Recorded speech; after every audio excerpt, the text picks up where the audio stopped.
a entrada dos ministros, como acontece todas as quartas e quintas-feiras para as sessões plenárias do Supremo Tribunal Federal. Aqui você acompanha na íntegra as decisões dos ministros reunidos no pleno do STF. A expectativa, portanto, agora para a realização do cumprimento da pauta divulgada já no site, que já foi dito agora há pouco, para os julgamentos da sessão plenária desta quarta-feira e que vamos acompanhar, como sempre, ao vivo, direto do plenário. Boa tarde a todos. Podemos nos assentar, por favor. Declaro aberta esta sessão ordinária do plenário do Supremo Tribunal Federal da República. Passo a palavra à senhora secretária para a leitura da ata da sessão anterior. Ata da 15ª sessão extraordinária, realizada em 4 de maio de 2017. Presidência da senhora ministra Carmen Lúcia. Presentes à sessão, os senhores ministros Celso de Mello, Marco Aurélio, Gilmar Mendes, Ricardo Lewandowski, Luiz Fux, Rosa Weber, Roberto Barroso, Edson Fachin e Alexandre de Moraes. Ausente justificadamente o ministro Dias Toffoli. Procurador-Geral da República, Dr. Rodrigo Janot Monteiro de Barros. Abriu-se a sessão às 14 horas, sendo lida e aprovada a ata da sessão anterior. Na ocasião, o plenário concluiu o julgamento de 3 ações diretas de inconstitucionalidade e iniciou o julgamento de um recurso extraordinário com repercussão geral. Indago dos senhores ministros se há alguma anotação, retificação, observação a fazer sobre a ata. Não havendo, declaro-a aprovada.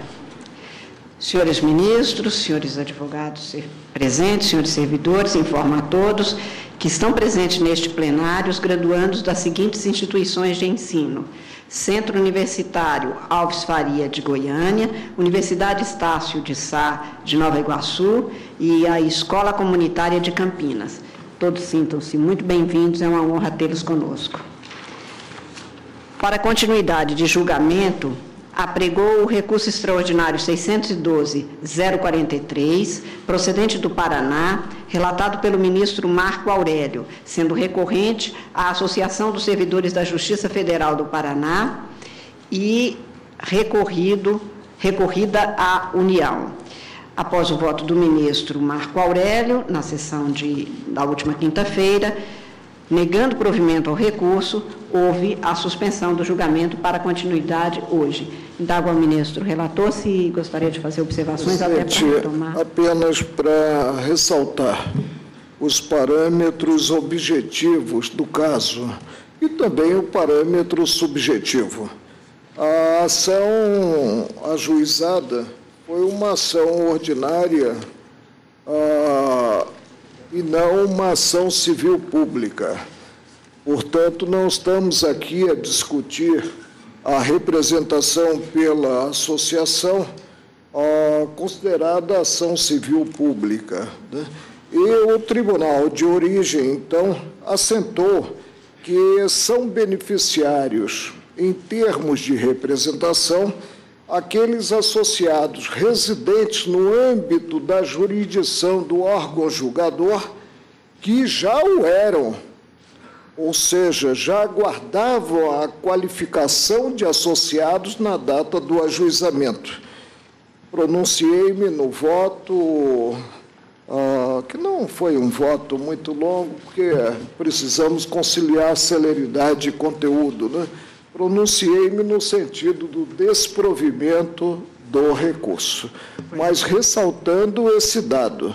Não estamos nos defrontando com situação jurídica retratada em ação civil pública. Senhor presidente, pela ordem. Presidente, o tema é... Só para reiterar que eu estou impedido nesse caso, vou aguardar do lado de fora, tá bem? Por favor, fique à vontade, podendo permanecer ou não. Senhor presidente, esse tema é da maior importância, como nós pudemos observar a partir dos debates. Eu trago um alentado voto que distribui aos eminentes pares e trago também um adendo, um pequeno complemento, em que eu aqui sugiro uma tese complementar à tese do eminente ministro relator Marco Aurélio, que agora explicita a diferença entre os institutos, aquele que está sendo tratado nos autos e aquele que pode, eventualmente, no futuro, vir a ser debatido nessa corte. Eu só queria, para marcar essa distinção... Eu diria, ministro, cada dificuldade em seu dia. Eu sei, não, Vossa Excelência tem toda a razão, mas pedagogicamente, didaticamente, eu ousaria dizer que talvez fosse interessante que nós fizéssemos esse distinguishing, como gosta de dizer o ministro Marco Aurélio. Eu vou apenas ler 3 linhas aqui, ou 4 linhas, ou parágrafos, para marcar uma posição que pode eventualmente nortear os debates. Eu digo assim, a tese que proponho é a que deve ser afastada a exigência de prévia filiação à associação para que o associado seja beneficiário e possa executar a sentença coletiva proferida em ação coletiva de rito ordinário ajuizado por associação civil na defesa de interesses dos associados. Eu tenho um trecho do meu voto. Por fim, proponho, caso o meu entendimento seja vencido, que conste expressamente na tese proposta pelo relator a ressalva de que o entendimento não se aplica às ações coletivas propostas com base no sistema de processo coletivo brasileiro, composto primordialmente pela Lei de Ação Civil Pública e pelo Código de Defesa do Consumidor. Entendo que a preocupação das associações, manifestada quando de sua fala nesta tribuna, na qualidade de amicus curiae, ou amiti curiae, na verdade, é legítima e que, por isso, justifica-se uma exceção expressa na redação da tese. Assim, caso o meu ponto de vista seja derrotado, eu respeitosamente sugiro, ou pelo menos coloco em debate, a seguinte proposta que Vossas Excelências têm em mão. A eficácia subjetiva da coisa julgada, formada a partir de ação coletiva de rito ordinário, ajuizada por ação civil na defesa de interesses dos associados, somente alcança os filiados residentes no âmbito da jurisdição do órgão julgador, que sejam em momento anterior ou até a data da propositura da demanda, constantes de relação juntada inicial do processo de conhecimento. Acho que aí estamos... Mas, ministro, eu apenas ponderaria que, seguindo a tradição do tribunal, eu aguardei a conclusão sobre o provimento desse provimento do recurso, para depois, então, anunciar a tese que eu teria elaborado. Eu só queria marcar essa diferença que Vossa Excelência mesmo marcou, me parece fundamental. Como nós estamos na fase tem sempre uma fase de discussão, e a palavra é livre aos ministros, eu termino dizendo assim, a ação coletiva aqui referida como de rito ordinário não se confunde com a ação coletiva proposta de acordo com o regulamento do processo coletivo brasileiro, Lei de Ação Civil Pública e Código de Defesa do Consumidor. Então, apenas queria marcar isso e peço escusas ao eminente relator, sei que estou quebrando um pouco o protocolo, mas eu penso que é necessário que façamos essa distinção, e eu, no meu voto, depois, se tiver a oportunidade de proferir, eu trago, inclusive, doutrina estrangeira, mostrando a importância das ações coletivas que elas assumem nos dias atuais, sobretudo em países avançados, como nos Estados Unidos, onde há um grande número de demandas, em que o indivíduo dificilmente se contrapõe a outro indivíduo em lides de natureza intersubjetiva, e o mundo forense passa a ser marcado mais e mais por lides de caráter coletivo. É só isso, senhor presidente. Peço escusas pela minha intervenção intempestiva, sobretudo ao eminente relator. Foi bem entendido. Só uma observação. Vossa Excelência votará normalmente, como Vossa Excelência diz. Daí a palavra nessa fase aqui de debate, o artigo 2º da Lei 9494, ele dispõe o seguinte: a sentença civil prolatada em ação de caráter coletivo, ela não distingue, proposta por entidade associativa na defesa dos interesses e direitos de seus associados, abrangerá apenas os substituídos que tenham, na data da propositura, domicílio no âmbito da competência territorial do órgão prolator. Esse artigo 2º-A, o próprio acréscimo da letra do alfabeto significa dizer que esse artigo veio depois. E ele veio exatamente com essa intenção de limitar. Num primeiro momento, nós podemos imaginar, bom, a ação é coletiva, a coisa julgada é outra parte, ou inutilibus, as pessoas se aproveitam. Mas veja o que pode ocorrer. Como a Constituição Federal estabelece a liberdade de associação, Então, qualquer pessoa pode se associar em qualquer associação. Então, imaginemos, por exemplo, que uma pessoa sem qualquer vinculação profissional temática se associe a essa associação de servidores. E depois se associe à associação dos médicos, depois se associe à associação dos engenheiros. Então, todos os benefícios que essas associações obtiverem vão ser extensíveis a todos os associados, quer tenham vinculação temática com a associação, quer não. Então, na verdade, quando se propõe uma ação ordinária, quem não participou do processo de fabricação dessa sentença, em regra, não pode executar essa sentença. Porque, por exemplo, como é que a parte adversa poderia dizer, olha, essa decisão não pode atingi-lo, porque a sua intervenção e a sua filiação foi oportunista. O senhor é médico e veio se inscrever aqui na Associação dos Prestadores de Serviços de Contabilidade. Enfim, para obter essa exoneração tributária, para obter um determinado benefício. Por outro lado, ainda nessa esfera de discussão, entra em jogo a questão do contraditório. Porque a parte que vai ser executada não tem condições de impugnar as condições do afiliado. E, em segundo lugar, eu me recordo de um exemplo do falecido saudoso professor Agrícola Barbie, quando ele afirmava que nos mandados de segurança depois da Segunda Guerra Mundial havia muita importação de carro estrangeiro. E aí, então, ingressava-se com mandado de segurança contra a vedação que a União impunha a essas importações, e vários particulares que importavam aderiam na causa. E vinham depois da liminar já deferida, e se aproveitavam do trabalho alheio. Então, ele dizia, isso é, além de uma franca violação ao princípio contraditório, uma franca violação ao princípio que veda o enriquecimento sem causa. Então, a realidade é que esse artigo 2A, ele tem uma exposição de motivos. E a finalidade foi exatamente a restringir os limites da coisa julgada a quem tenha autorizado ab início essa propositura da ação expressamente e, evidentemente, por uma questão de estrutura do judiciário à luz da Constituição, que reparte a jurisdição em competências. E hoje é reiterado isso no Código, por exemplo, no incidente de resolução, demanda repetitiva, cada juiz manda no seu território. Quem unifica a jurisprudência é o STJ do Supremo. Então, o artigo é claro, saber se esse artigo aqui é constitucional. A sentença civil prolatada em ação de caráter coletivo proposta por entidade associativa, não há nenhuma distinção, na defesa dos interesses e direitos dos seus associados, abrangerá apenas os substituídos que tenham, na data da propositura da ação, domicílio no âmbito da competência territorial do órgão prolator. Então, trata de legitimácia de causa e trata de competência.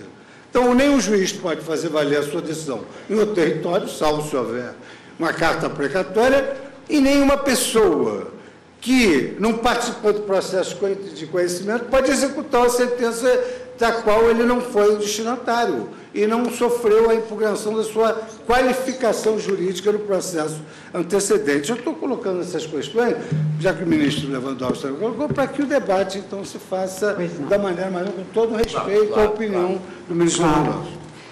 Eu vou colher os votos a partir, portanto, do ministro Alexandre de Moraes, que passamos a ouvir. Tem a palavra, ministro. Boa tarde, presidente, ministra Rosa, ministros, boa tarde a todos. Eu quero inicialmente, presidente, colocar que as razões e a fundamentação para o meu voto se referem especificamente à hipótese trazida ao Supremo Tribunal Federal pelo recurso extraordinário.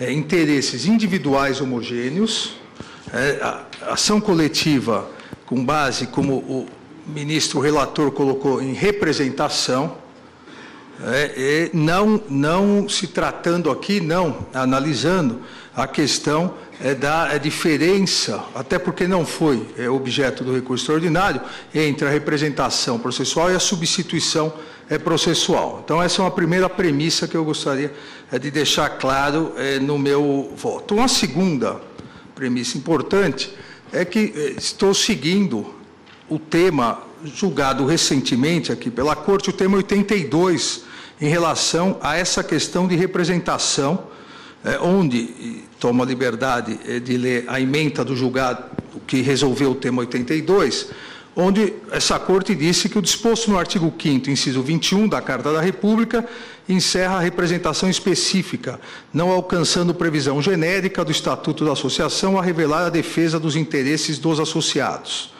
As balizas subjetivas do título judicial formalizado em ação proposta por associação é definida pela representação no processo de conhecimento presente a autorização expressa dos associados e a lista destes juntada à inicial.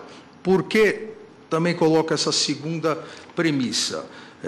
Fixado pela maioria do Supremo, já tema 82 a repercussão geral, não é a minha posição doutrinária em relação a isso, mas não acho que é o momento de rediscutir esse tema. Fixadas essas balizas que diminuem a abrangência, a meu ver, não só da discussão, mas também de eventual tese a ser fixada, como pensa, alentou aqui o ministro Lewandowski, eu, com uma ressalva que farei ao final, quero acompanhar o voto do eminente relator, o bem elaborado voto do eminente relator. Em virtude, como disse já, de tema semelhante, já discutido, o tema 82, onde o plenário definiu que, nesses casos, a associação defende os interesses de seus membros em regime de representação, portanto, só se beneficiam do julgamento de procedência da ação coletiva aqueles que propiciaram a atuação da entidade mediante autorização.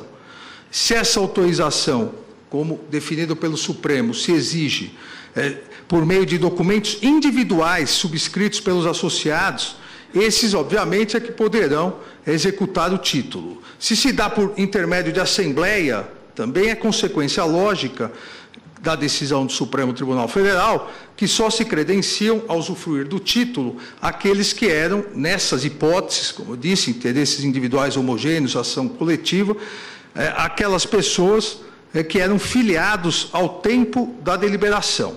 Reconhecer as outras pessoas que sequer compunham a associação ao tempo da Assembleia, a legitimidade para executar a sentença na prática, levando em conta a decisão anterior com repercussão geral desta Corte, tolerar a figura do litisconsórcio ativo facultativo posterior, o que não é possível, como já teve a oportunidade de assinalar o nosso ilustre decano, o ministro Celso de Mello, ao se pronunciar sobre a medida cautelar no mandato de segurança 27994. O relator apontou a questão essencial à presente discussão, quando indagou, o relator ministro Marco Aurélio, quando colocou, indago, disse ele, formado o título executivo judicial, como foi, a partir da integração na relação processual da associação, a partir da relação apresentada por essa quanto aos beneficiários, a partir da autorização explícita de alguns associados.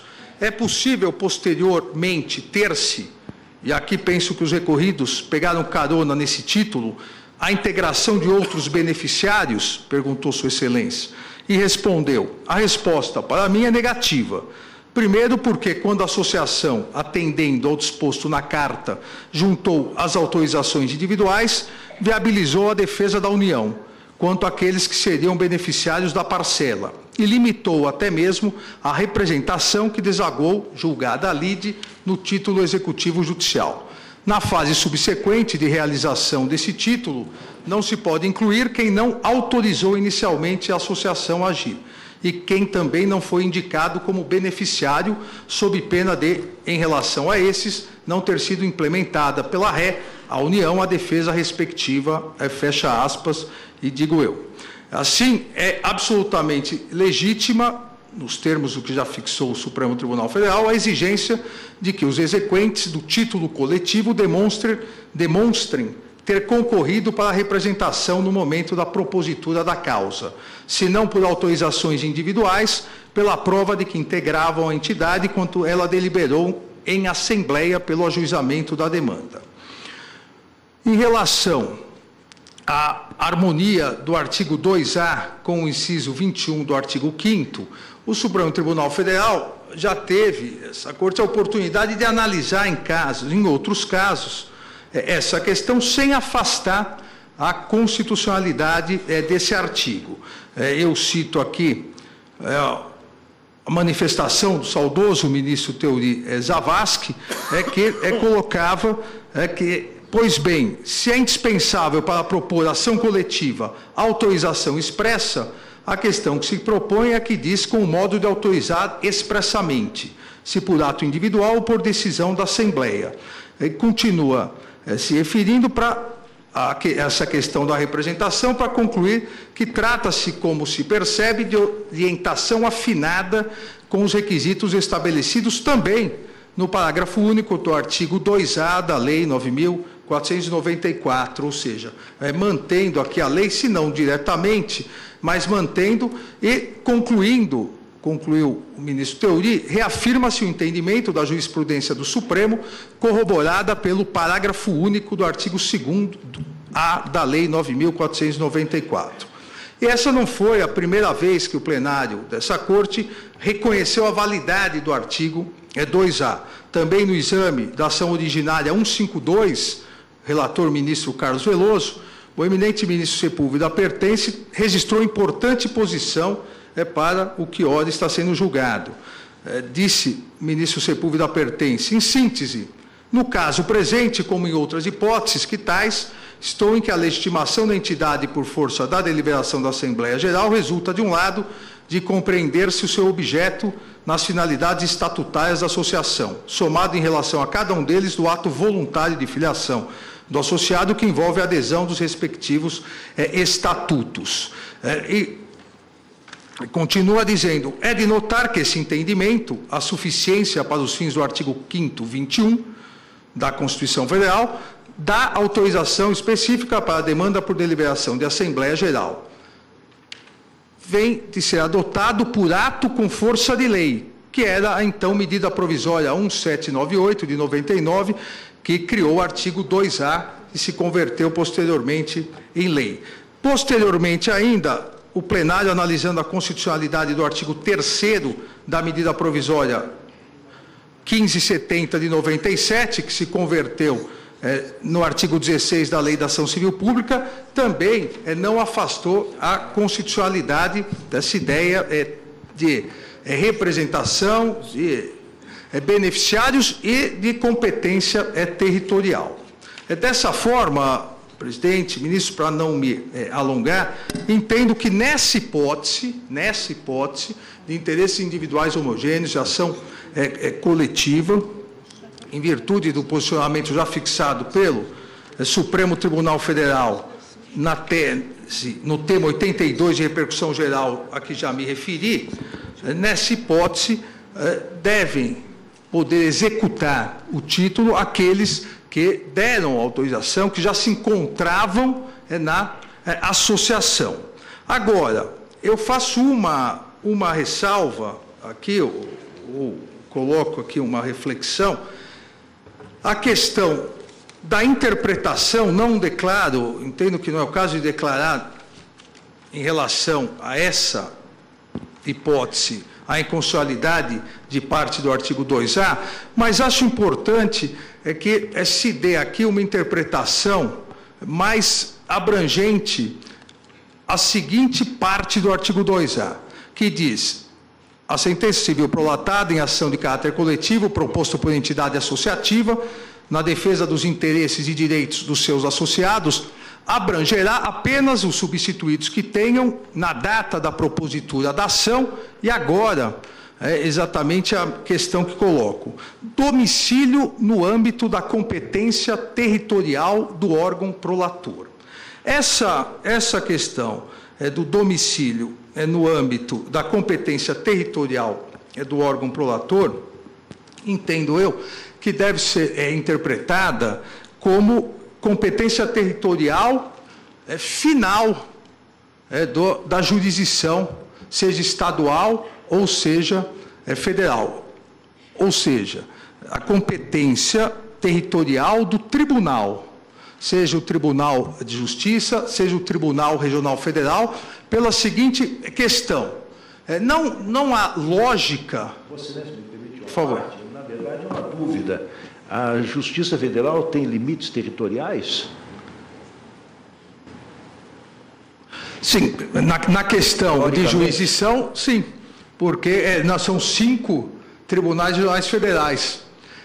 Por que essa minha colocação? Não há razoabilidade em se entender. Peguemos o Estado de São Paulo. Não estou contestando. Não, sim, peguemos... Negação retórica. Ministro Lewandowski, né, de onde somos provenientes, o Estado de São Paulo. Imaginemos uma associação que ingressa exatamente com essa... uma ação idêntica a essa, ação coletiva, em interesses individuais homogêneos, na capital. E ela ganha em primeira instância. E não há recurso. Ou se faz um acordo em primeira instância. Seria necessário que essa mesma associação ingressasse com 644 novas ações nos demais municípios de São Paulo? Entendo que não. Que se interprete o artigo 2A como o órgão jurisdicional, o último órgão jurisdicional que pode analisar o mérito da ação.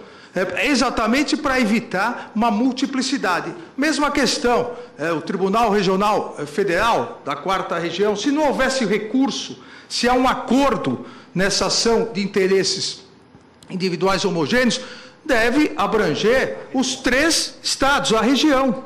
Sob pena de, em determinadas ações, verificando que a derrota é iminente, se realizar um acordo em primeiro grau, uma das partes, para fazer com que tenha que entrar ação município por município, ou, no caso da Justiça Federal, circunscrição por circunscrição. Vossa Excelência me permite por favor. Uma parte. Presidente, o tribunal atua como órgão revisor. Sim. E atua como órgão revisor do existente, do que decidido em primeira instância. O fato dele desprover um recurso apenas implica a confirmação do pronunciamento da primeira instância. Não há elastecimento do que decidido na origem, sob pena de ir por ladeira abaixo a organicidade do direito. É um detalhe interessante, por exemplo, que é diferente. Se, por exemplo, como nesse caso, o feito é afetado ao regime da repercussão geral. Aí, o Supremo Tribunal Federal tem jurisdição sobre todo o território. Sim, aí a jurisdição é nacional. Aí é diferente. Aí é diferente. A tese fixada está até na lei. Agora, o que eu não posso, nem a tese presidente... do relator, nem o do ministro, meu adendo do ministro Lewandowski, não estão sendo... Presidente, o que eu não posso é dizer que, chegando o processo em que estampada a ação ordinária ajuizada ao órgão revisor, há um elastecimento da jurisdição para alcançar, como preconizado pelo ministro Alexandre de Moraes, por exemplo, em se tratando do Tribunal Regional Federal da primeira região, que pega vários estados do país, alcançar,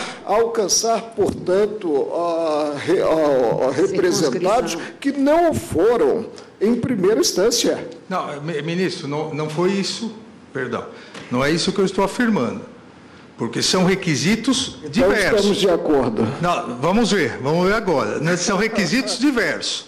Uma coisa é o que já foi fixado no tema 84, ou seja, só são os representados aqueles que expressamente autorizaram ou em assembleia assinaram. Outra coisa é a questão do domicílio no âmbito da competência territorial do órgão prolator. Por que digo isso? Uma associação em nível estadual, ela faz uma assembleia, ela tem, vou continuar com o exemplo, em São Paulo...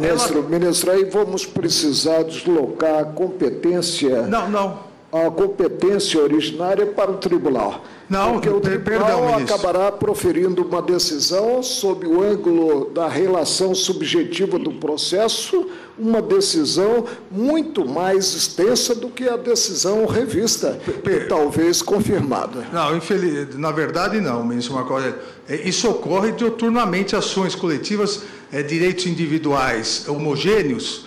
No caso, eu dou exemplo aqui, eu mesmo ingressei como advogado com várias para associações de policiais militares.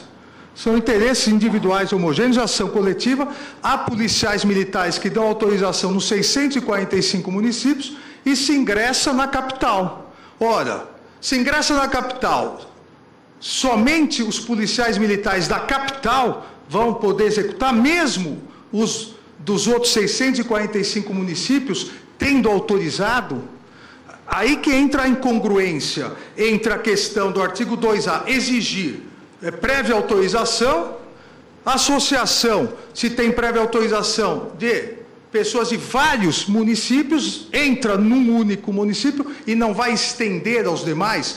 Nesse aspecto, somados os requisitos, se aqueles que autorizaram, se todos aqueles que previamente autorizaram, fazem parte da mesma jurisdição de segundo grau, entendo que, independentemente de ter entrado na capital ou num determinado município, engloba todos esses, mesmo eles não estando no domicílio.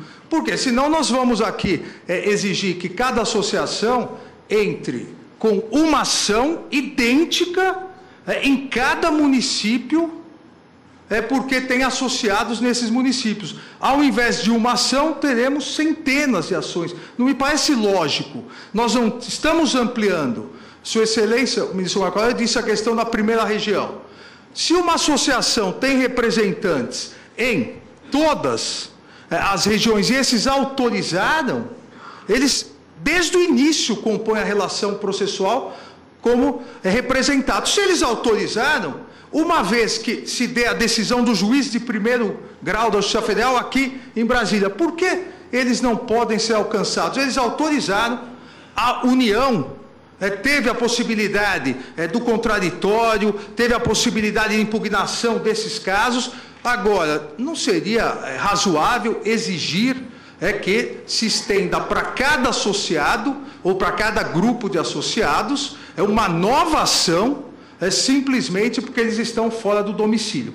Nesse sentido, então, eu aqui complemento e encerro, presidente, que a minha interpretação do artigo 2A, juntando os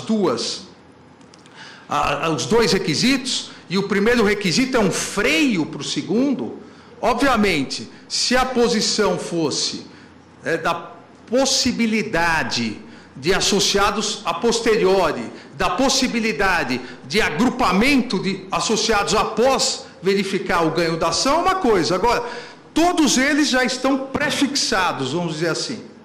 Eles são de domicílios diversos.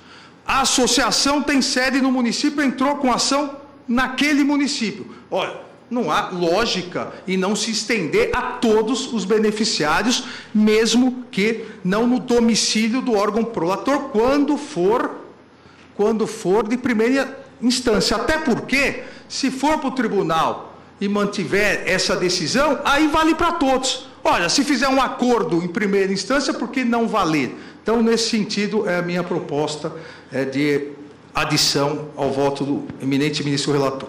Então, Vossa Excelência, acompanha o ministro relator, apenas teria que dar parcial pelo parcial procedimento. É preciso concluir pelo parcial provimento. Parcial provimento, porque o ministro está negando, e Vossa Excelência, com essa proposta, tem que prover nessa parte. Exato. Pois não. Agradeço a Vossa Excelência, ministro Edson Fachin. Parcial provimento, nem a parte pediu isso. Mas então não se pode aceitar nem no voto do ministro. A parte pediu a inconstitucionalidade do artigo 2A. Do artigo 2º, e ele está dando uma interpretação conforme o artigo 2A. Então é parcial procedência, parcial provimento para dar uma interpretação conforme ele acaba de expor. Ministro Edson Fachin.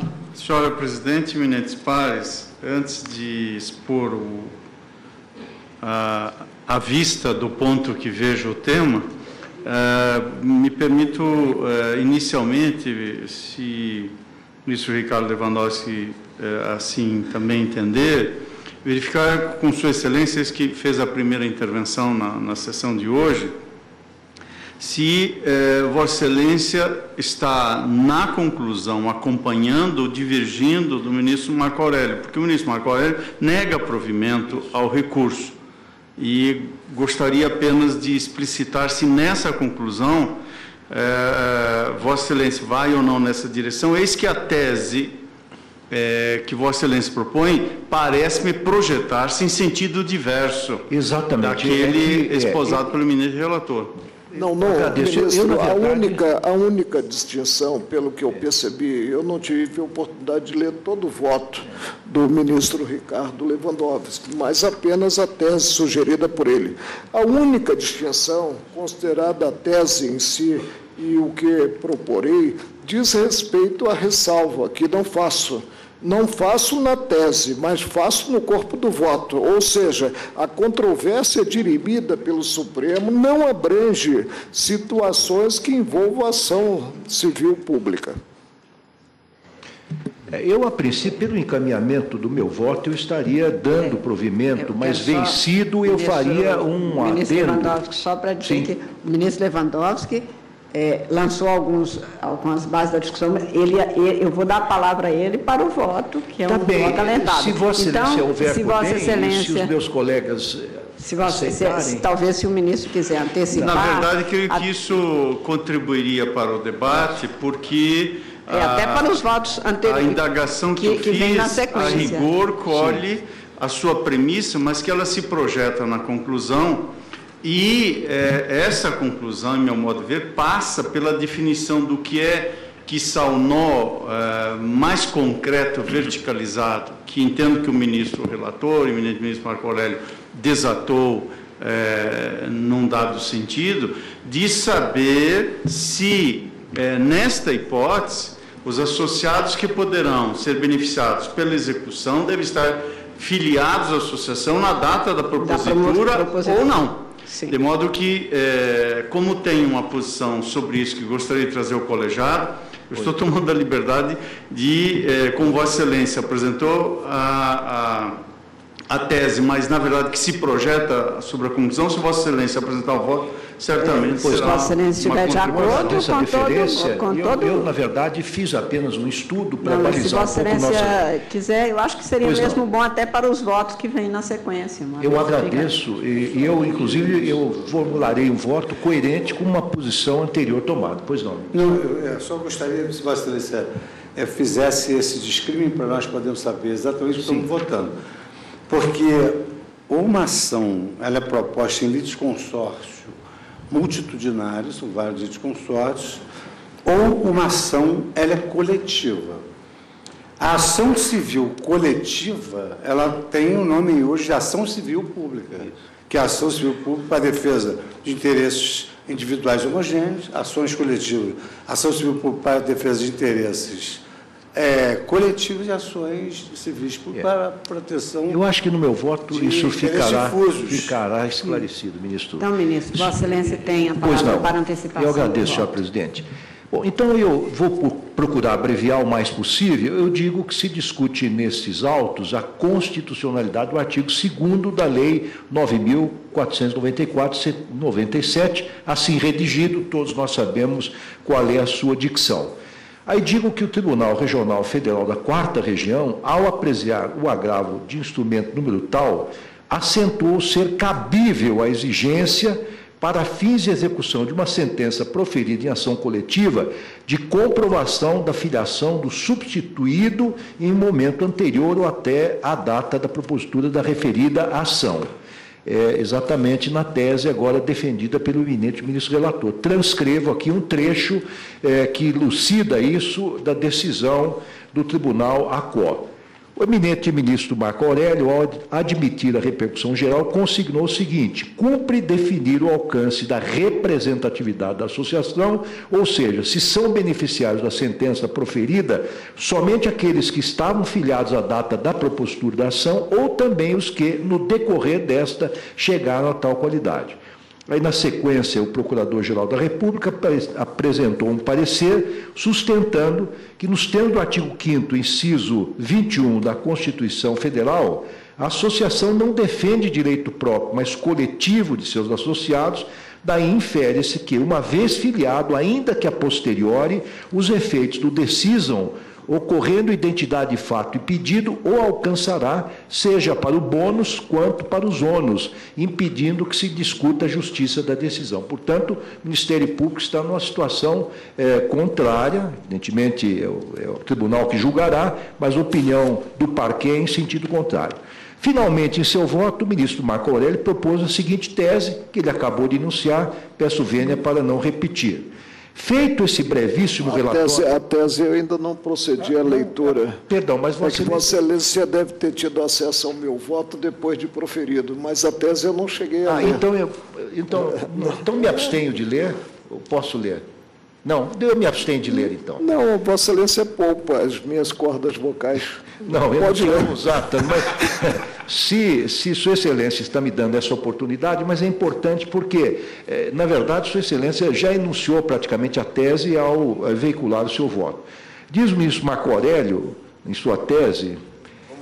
vamos ver, a eficácia subjetiva da coisa julgada, formada a partir da ação coletiva de rito ordinário, ajuizada por ação civil na defesa de interesses dos associados, somente alcança os filiados residentes no âmbito da jurisdição do órgão julgador, que sejam, em momento anterior ou até a data da propositura da demanda, constantes de relação juntada à inicial do processo de conhecimento. Espero que seja fiel. Está bem. Então, esta é a síntese de Sua Excelência, até em razão da racionalidade do processo, penso que Sua Excelência está propondo essa solução. Então, eu digo que, feito esse brevíssimo relatório, inicio o meu voto relembrando, tal como fez o ministro Marco Aurélio, o julgamento proferido por essa Corte no recurso extraordinário 573-232 de Santa Catarina. Naquela ocasião, destaquei o meu entendimento de que o munus conferido às associações insere-se no quadro da democracia participativa adotada pela Constituição Federal. Minha convicção permanece sendo a de que o reconhecimento da fragilidade do indivíduo frente às grandes organizações do nosso tempo levou ao fortalecimento das associações que atuam como substitutos processuais de seus associados. Defendi naquela sentada que a autorização que se refere ao artigo 5º, inciso 21 da Constituição, entre aspas, pode materializar-se por meio de decisão assemblear ou mediante previsão estatutária, sob pena de reduzir-se o relevante papel institucional conferido pela Carta de 88 às associações. O ministro Marco Aurélio, no voto que proferiu, distinguiu os institutos da representação e da substituição processual e defendeu que o artigo 5º, inciso 21, cujo alcance novamente tratamos hoje, constitui hipótese clara de representação processual, salvo melhor juízo. Sustentei naquela ocasião, na ocasião de julgamento daquele RE, e continuo a sustentar que essa distinção deve ser atenuada. E o faço tanto por entender que se tratou de pequena impropriedade a menção à representação e porque o próprio tempo em que vivemos reclama a releitura de dispositivos constitucionais e legais, como disse outro dia, na sentada anterior do ministro Barroso, como muitas vezes temos feito quando as circunstâncias o justificam. Respaldando a minha afirmativa, trago a lição de Barbosa Moreira, ilustre processualista brasileiro, que assim se manifestou. O que é particularmente interessante é a possibilidade que se abre às entidades associativas de agir em juízo, em nome próprio, embora na defesa de direitos e de interesses que não lhes pertençam a elas, às próprias entidades, e sim a seus filiados. Ao dizer isso, diz Barbosa Moreira, estou tomando posição sobre a natureza dessa figura jurídica. A mim parece que não se trata de uma hipótese de representação, ao contrário do que sugere o teor literal do dispositivo. logo adiante, quando se usa o verbo representar. Penso que aqui houve um cochilo técnico. O legislador constituinte não é especialista em direito processual, de sorte que não é de espantar que aqui e acolá nos defrontemos com alguma imperfeição, com alguma impropriedade desse ponto de vista. Mas o meu pensamento, diz Barbosa Moreira, é o de que se trata, na verdade, de legitimação extraordinária, que poderá dar lugar, isto sim, a um fenômeno de substituição processual e não a um fenômeno de representação. Porque se tratasse de um fenômeno de representação, quem estaria, na verdade, agindo em juízo seriam os filiados individualmente considerados, embora por meio de representante. E o fenômeno nada teria de curioso ou merecedor de atenção. Fecho aspas. A meu ver, a diferença de redação entre os incisos 21 e 25 do artigo 5º da Constituição, ao invés de reforçar o entendimento de que a regência deve ser outra, fortalece a tese de que houve meramente um lapso técnico do Constituinte, pois a diferença entre as situações tratadas nos incisos citados é, grifo, exclusivamente de rito. Não há razões para supor que a Constituição privilegiaria o rito mandamental em detrimento do ordinário, sendo muito mais razoável adequar a leitura do inciso 21 ao do inciso 70. Uma leitura global e sistemática da Constituição Cidadã não deixa dúvidas de que ela atenta aos novos tempos de massificação das relações sociais, privilegiou a tutela coletiva de direitos. E o fez porque, sob a sua ótica, a garantia do acesso à justiça é garantia de primeira grandeza. A ministra Carmen Lúcia, em seu voto proferido no RS 573-232 de Santa Catarina, explicitou que meu entendimento representava uma proposta de evolução da jurisprudência relativa ao disposto no artigo 5º, 21 da Constituição. Toma a liberdade de insistir nessa evolução, já que se passaram 3 anos desde a última vez que o plenário desta Corte apreciou a questão. Esta Corte não pode fechar os olhos à realidade de que a litigiosidade de massa, que hoje dificulta o acesso à justiça da população, bem como ao poder dos litigantes habituais frente aos ocasionais. Mais uma vez, trago à lume a lição de Barbosa Moreira sobre o tema. Todos nós sabemos que o litigante individual sofre certas desvantagens, sobretudo quando luta contra adversários de grande poder político ou de grande poder econômico. Além disso, o litigante individual, em regra, é um litigante que eu chamaria de acidental. Ele, em geral, litiga 1 ou 2 vezes na vida, ao passo que uma pessoa jurídica, de direito público, uma grande empresa, são, em regras, litigantes habituais.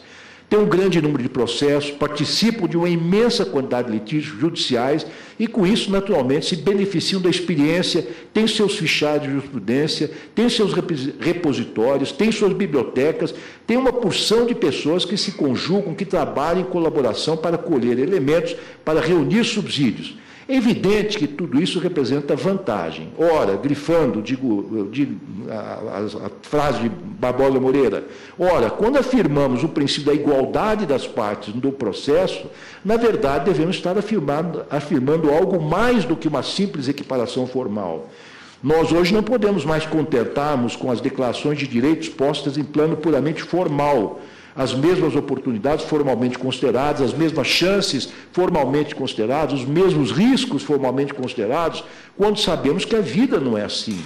A derrota num pleito para o litigante individual geralmente é muito danosa, muito mais prejudicial do que a derrota, digamos, para o município, para o Estado, para a União, para a Brahma, ou para a Petrobras, ou para a TV Globo. São palavras do ministro, do grande mestre processualista Barbosa Moreira. Salto um trecho longo e volto, então, ao ensinamento desse professor. Então, repito, precisamos imprimir ao processo, como a tantas outras coisas no Brasil, um sentido mais social. E acho que as ações coletivas podem servir de instrumento para incentivar, para estimular essa necessária evolução. Certamente existem perigos, digo e repito, certamente vão surgir problemas, certamente vão surgir dificuldades.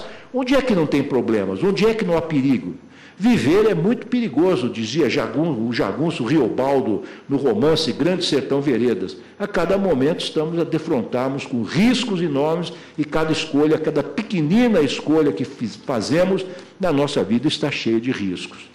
Continuo agora eu dizendo a ênfase numa solução mais igualitária dos litígios matificados por meio da ação coletiva encontra ampla guarida em sofisticada literatura jurídica internacional. Essa literatura clássica que irei citar é importante por ter impactado pensadores de todo o mundo, inclusive do Brasil, e porque, ao refletir um fenômeno que é global, a transmudação da litigiosidade interpessoal para aquela que contrapõe grupos e organizações leva-nos a pensar sobre o papel dessa Suprema Corte na interpretação da Constituição no que tange à questão em julgamento. Mark Galanter, no influente artigo que lhe deu notoriedade, já ressaltou que a ação coletiva é uma das formas mais eficientes de se garantir que o sistema de justiça consiga garantir a equalização de vantagens entre os litigantes habituais, que ele chama de repeat players, RP, e os ocasionais ou individuais, chamados por ele de one-shooters, OS. Para que isto se concretize, é um pequeno errinho aqui de datilografia, os litigantes ocasionais devem formar grupos com capacidade de atuação coordenada e desenvolvimento de estratégia de longo prazo e de se beneficiar de serviço jurídico de alta qualidade. Uma das formas de que podem se valer os litigantes ocasionais para ter acesso às vantagens estratégicas que tradicionalmente beneficiam apenas os litigantes habituais é justamente por meio de associações. Desta forma, conseguem diluir os riscos do litígio ou podem reunir prejuízos, cujo ressarcimento isolado não justificaria a propositura de uma ação individual. Galanter enfatiza ainda que o monitoramento da execução pode ser feito com muito mais facilidade por grupos organizados. Cito aqui o texto, em nota de rodapé, um texto em inglês, tirado da revista Law and Society Review.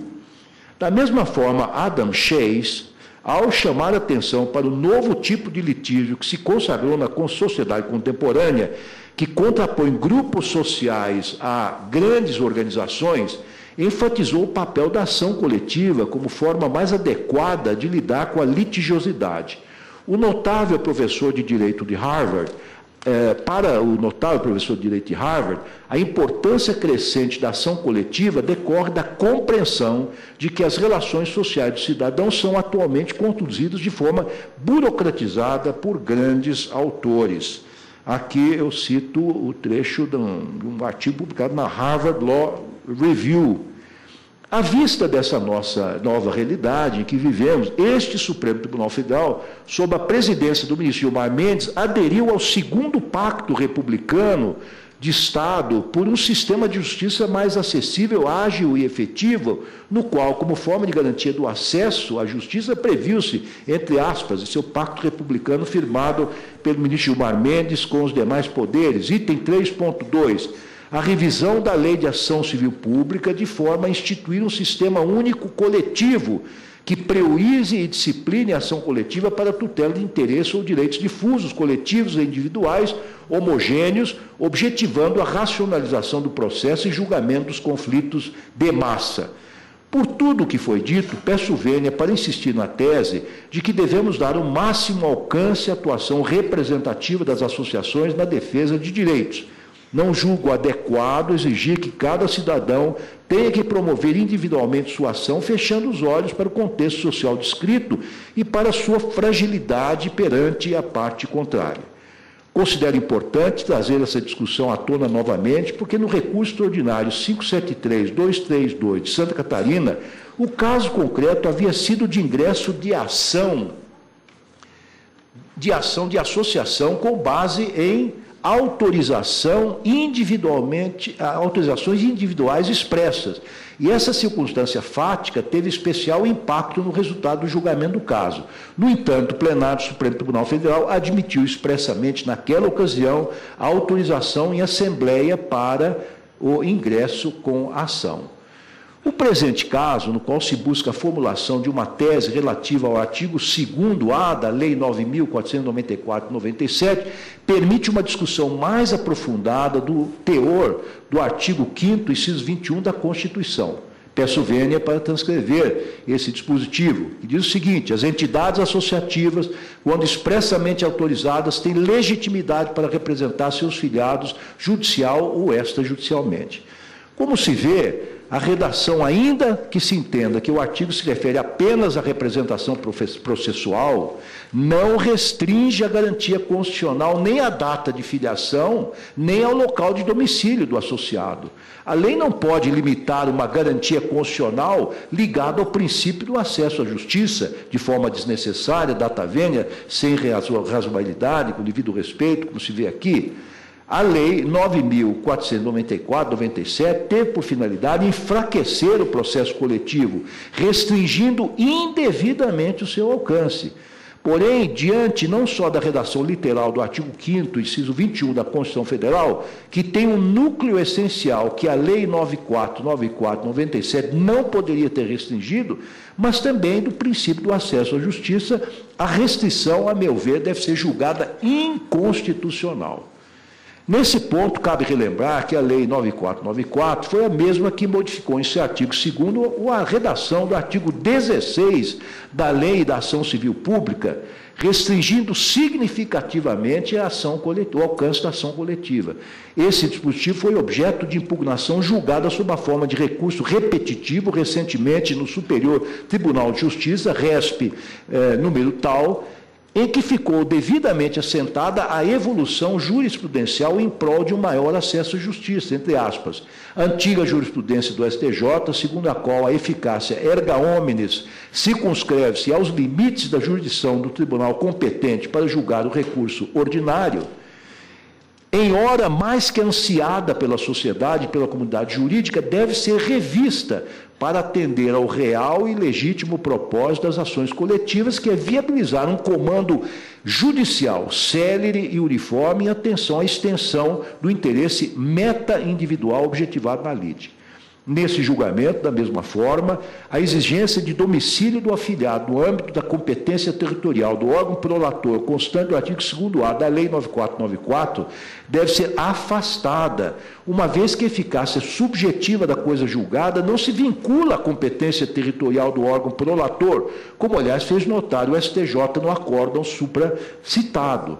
Cito a professora Ada Pellegrini Grinover, que, ao tratar da restrição territorial levada a efeito pela Lei 9.494, no tocante ao artigo 16 da Lei de Ação Civil Pública, diz o seguinte, em brilhante lição, entre aspas: o Executivo, acompanhado pelo Legislativo, foi duplamente infeliz. Em primeiro lugar, pecou pela intenção. Limitar a abrangência da coisa julgada nas ações civis públicas significa multiplicar demandas que, de um lado, contraria toda a filosofia dos processos coletivos, destinados justamente a resolver molecularmente os conflitos de interesse, ao invés de atomizá-los e pulverizá-los. E, de outro lado, contribui para a multiplicação de processos, a sobrecarregar os tribunais, exigindo múltiplas respostas jurisdicionais, quando uma só poderia ser suficiente. No momento em que o sistema brasileiro busca saídas, até nos precedentes vinculantes, o que menos se pode dizer do esforço redutivo do Executivo é que vai na contramão da história. Em segundo lugar, pecou pela incompetência, desconhecendo a interação entre a Lei da Ação Civil Pública e o Código de Defesa do Consumidor, assim como de muitos dos dispositivos deste, acreditou que seria suficiente modificar o artigo 16 da Lei 7347 de 85 para resolver o problema, no que se enganou redondamente. Na verdade, o acréscimo introduzido ao artigo 16 da Lei de Ação Civil Pública é ineficaz, disse essa eminente professora da USP. Ela prossegue explicando que a ineficácia decorre da interação entre esse artigo e os artigos 93 e 103 do CDC, relativos, respectivamente, à competência territorial e coisa julgada. Esses dispositivos, lidos conjuntamente por meio de interpretação sistemática, levam à conclusão a que alude a autora de que a modificação promovida pela Lei 9.494, o artigo 16 da Lei de Ação Civil Pública, é ineficaz. A professora prossegue quanto ao artigo aqui em exame, que é o artigo 2A, entre aspas, o governo volta a carga, dessa feita especificamente contra as associações, pela medida provisória 2185, na edição 35 de 2001, introduzindo mais um artigo na malfadada Lei 9494. Mais uma vez, o Poder Executivo foi inábil e todas as considerações já expendidas a respeito da modificação do artigo 16 da Lei de Ação Civil Pública se aplicam ao novo dispositivo, fecha aspas. Pois bem, a garantia de acesso à justiça, sobretudo para os mais pobres, tem que passar necessariamente pelo fortalecimento da ação coletiva e do papel das associações em substituição aos indivíduos. Esses indivíduos, os litigantes ocasionais, estão frente a frente aos litigantes habituais indefesos. É o que proclama, ao tratar do axioma da participação individual no processo, o renomado professor da Faculdade de Direito de Yale, Owen Thies. Para ele, o axioma parece celebrar o indivíduo, mas, na realidade, o deixa indefeso frente às grandes organizações de poder. O sistema bilateral de resolução de disputas, embora tenha um papel importante em nossa vida social, dificilmente equipara de forma real e efetiva o poder do indivíduo frente ao dessas grandes organizações. Aqui também é um artigo na Harvard Law Review. Para o indivíduo, diferentemente do que ocorre com as grandes organizações, litigar representa grande sacrifício e desgaste pessoal. Daí a relevância da substituição por suas associações, tem melhores condições de exercer sua defesa e, mais do que isso, tem conhecimento jurídico necessário para identificar a lesão que, por mero desconhecimento, o indivíduo muitas vezes não terá como identificar. Cabe a essa Corte, na linha do que já fez o Superior Tribunal de Justiça, reconhecer a mudança dos tempos que vivemos. A Lei 9494/97, fruto da conversão de medida provisória, restringiu, ao meu sentir indevidamente, o alcance do processo coletivo, contrariando o que preconiza o princípio do acesso à justiça, esculpido no artigo 5º, 35 da Constituição Federal, segundo o qual a lei não excluirá da apreciação do Poder Judicial lesão ou ameaça de direito. Nesse tocante, é importante relembrar que o relatório Justiça e Números de 2016, confeccionado durante o último ano da minha gestão frente ao Conselho Nacional de Justiça, CNJ, revelou que tramitaram no país mais de 102 milhões de processos, enfatizo, 102 milhões de processos. E aqui a látere digo que isso jamais será resolvido mediante ações intersubjetivas ou mediante uma circunscrição do alcance desse dispositivo ora em discussão. A vingar a aplicação literal do artigo 2º da Lei 9494/97, incentiva-se cada vez mais os cidadãos, um a um, a ingressar com processos repetidos, sobrecarregando-se o Poder Judiciário com ações judiciais idênticas, que encontrariam no processo coletivo uma solução mais célere, mais inclusiva e mais eficiente, evitando-se a multiplicação desnecessária de demandas e garantindo-se ainda maior uniformidade e coerência para a solução de conflitos em massa.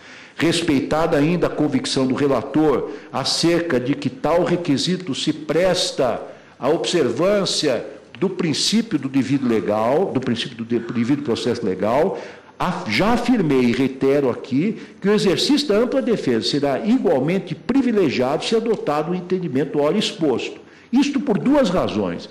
A primeira delas é porque a parte ré já sabe, no momento em que proposta a ação pela associação, que esta substitui associados, presentes e futuros, bastando, portanto, que sejam associados. Em segundo lugar, porque, como já afirmei textualmente, entre parênteses, a ré se defende da tese, e não do número de autores. Página 26 do meu voto no RS 573232. Assim, a tese que proponho é a de que deve ser afastada a exigência de prévia filiação à associação para que o associado seja beneficiário e possa executar a sentença coletiva proferida em ação coletiva de rito ordinário, ajuizado por associação civil na defesa de interesse dos associados. Portanto, até esse momento, eu dou provimento ao recurso. Por fim, proponho, caso meu entendimento seja vencido, que conste expressamente na tese proposta pelo relator a ressalva de que o entendimento não se aplica às ações coletivas propostas com base no sistema de processo coletivo brasileiro, composto primordialmente pela Lei de Ação Civil Pública, pelo Código de Defesa do Consumidor.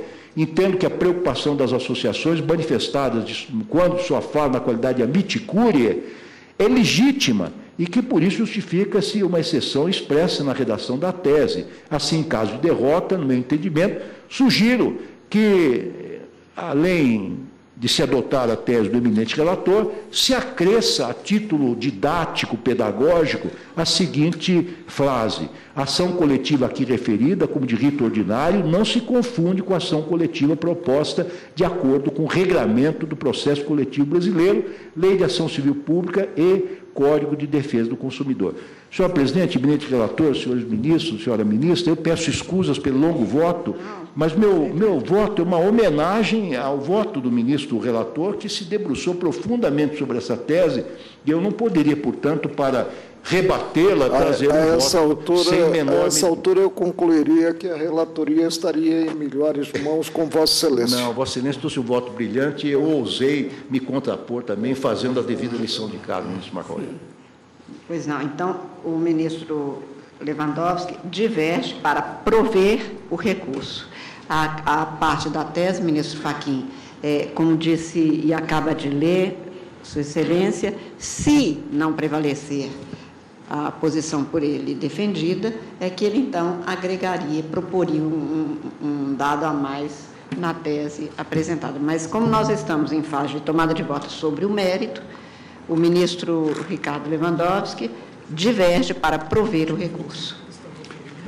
Pois bem, senhora presidente, com o voto agora proferido pelo eminente ministro Ricardo Lewandowski, estou a entender que o ministro está, portanto, abrindo divergência... Para prover, enquanto o relator nega para prover, dando, portanto, provimento integral. Eu gostaria de principiar as observações que irei fazer, senhora presidente, para partir de uma das premissas que está no voto do eminente ministro Ricardo Lewandowski, que agora acaba de apresentar, segundo a qual deve ser afastada a exigência de prévia filiação à associação para que o associado seja beneficiário e possa executar a sentença coletiva proferida em ação coletiva de rito ordinário, ajuizada por associação civil na defesa dos interesses dos associados. Essa premissa, em linhas gerais, vai ao encontro com a percepção que tenho e, por isso, embora, quiçá não na extensão que Sua Excelência está propondo, mas eu estou pedindo vênia ao eminente ministro relator, também me filiando ao provimento do recurso, mas, nada obstante, circunscrevendo-me ao tema que reputo, digamos assim, mais verticalizado, que é o de definir o limite temporal da associação, porque, de algum modo, parece-me que esse recurso extraordinário, ele, por assim dizer, está assentado em duas lógicas. A primeira, que se trata de um processo coletivo, e a segunda, que ele espelha um debate relevante sobre a base constitucional do associativismo, mas também chama para si, salvo compreensão em sentido contrário, pelo menos um determinado limite. Trata-se aqui de uma ação coletiva no rito ordinário, aforada pela associação e cuja execução também está sendo promovida pela associação.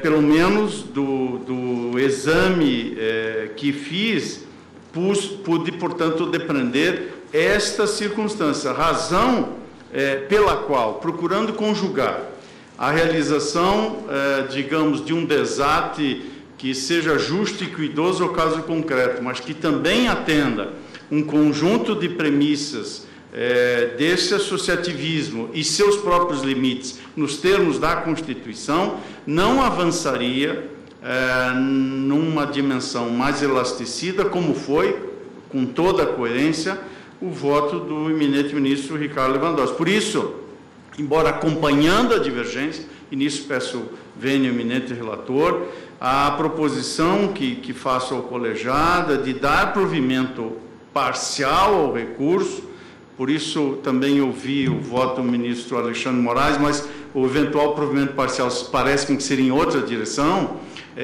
daria provimento parcial e entendo que em tese seria possível para fixar o limite temporal nessa, digamos, circunscrição deste tipo de demanda, há os servidores que demonstrem a condição de filiados até a época da formação do título exequendo. Portanto, creio que o postulado da segurança jurídica incidente, no caso concreto, poderia recomendar e sustentar uma delimitação de natureza temporal ao trânsito em julgado.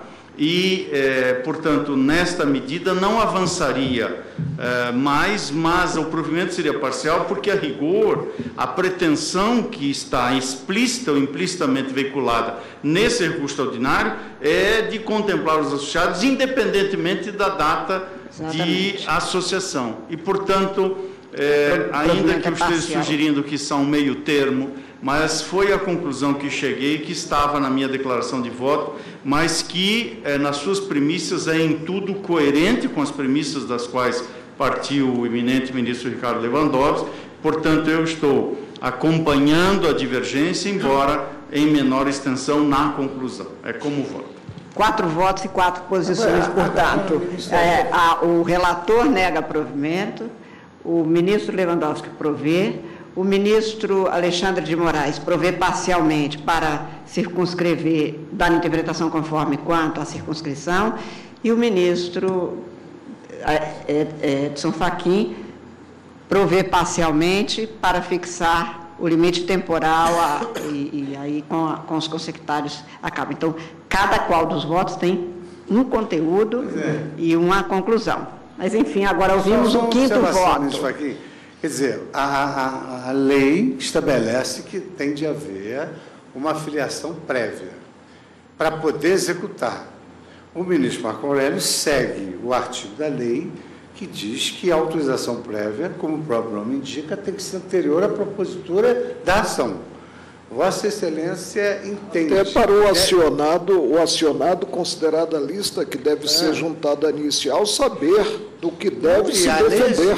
Do que deve se defender. Agora, veja que interessante. O artigo que está em questão, o dispositivo do artigo 2º-A, permite, claro, depreender esse entendimento. Mas aqui se refere que a sentença abrangerá apenas os substituídos, e deixemos aí o vocábulo, sem entrar na discussão semântica desse significante, aqueles que tenham, na data da propositura da ação, domicílio no âmbito da competência territorial do órgão prolator. Nós podemos aqui, quiçá, tratar de uma interpretação possível que estamos na seara da esfera de atribuição de competência do prolator da sentença. Sim. Não necessariamente na dimensão de exigir-se a filiação neste momento. Portanto, é a compreensão. Por isso que o ministro Edson Fachin frisou ao momento do trânsito em julgado. Isso.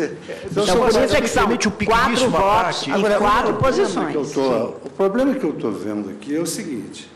Porque, por isso é que na repercussão geral nós temos que ser minimalistas. Porque qual é a tese afetada da repercussão geral? Saber se a coisa julgada referente à ação coletiva proposta por entidade associativa de caráter civil alcança os não filiados à data da propositura da ação. É só isso. Vamos dizer, a adição e o interdito do ministro Alexandre, ela não é decisiva por desata causa. De sorte que, no meu modo de ver, o Ministério Externo acompanhou o ministro Marco Aurélio. Vossa Excelência, no meu modo de ver, está acompanhando também o ministro Marco Aurélio. Em parte, ministro. Em parte. Perdão, senhor presidente, apenas para dizer a minha tese central... A tese dele só difere na competência. Vossa Excelência me permite... mas por isso é que ele dá uma interpretação conforme. Exatamente nessa linha, senhor presidente, se Vossa Excelência me permite, a minha tese central é a de que o legislador ordinário restringiu indevidamente o alcance daquilo que se contém em pelo menos 2 dispositivos da Constituição. O amplo acesso à justiça e a representatividade também bastante extensa das associações para representar os seus associados. De maneira que esse é o confronto. Quer dizer, então, o Constituinte foi generoso, instituiu a democracia participativa, instrumentos de litígio coletivo, Executivo e vem aqui o Executivo, através de medidas provisórias, e busca, a meu ver, de forma indevida, restringir o alcance daquilo que está plasmado na Constituição. É uma garantia institucional que precisa ser regulada por lei. Até porque também está envolvido contraditório e ampla defesa, todos os aspectos fundamentais que precisam ser considerados. Quer dizer, a ação coletiva considerada desta forma, se nós levarmos em conta, é uma bomba atômica. Então, é preciso que haja parâmetros. Vossa Excelência, no sentido de que não se está sabendo quem está em juízo ou de quem exatamente. E por isso que nós, inclusive, disso. em vários julgados, vimos discutindo isso e distinguindo o que é substituição e o que é representação. Me parece que essa disciplina ela é impositiva. A Constituição não é bastante em si. Precisa de uma lei processual para fazer a pré-definição. E outra coisa, meu Gilmar, eu diria... Após definição. A conformação desse próprio direito. Em nome, inclusive, veja, da própria responsabilidade de quem litiga. Veja, também aqui há um outro aspecto que está sendo negligenciado, a questão da autonomia da vontade das pessoas. Porque a gente caminha para um modelo totalitário, em que corporações passam a agir pelas pessoas. Isso também Isso, inclusive, se discute na class action americana. Agora, veja o seguinte, ministro Gilmar. Eu sei que a gente tem um fascínio pela corporação que é danado. Agora, veja o seguinte, ministro Gilmar. A Constituição, como diz aqui, ela, quando quis tratar de legitimação extraordinária, ela foi clara. O sindicato, em nome próprio, pode discutir direito alheio. Isso é substituição processual do cor. Com relação às associações, ela diz assim, as associações representarão os seus associados nessas ações.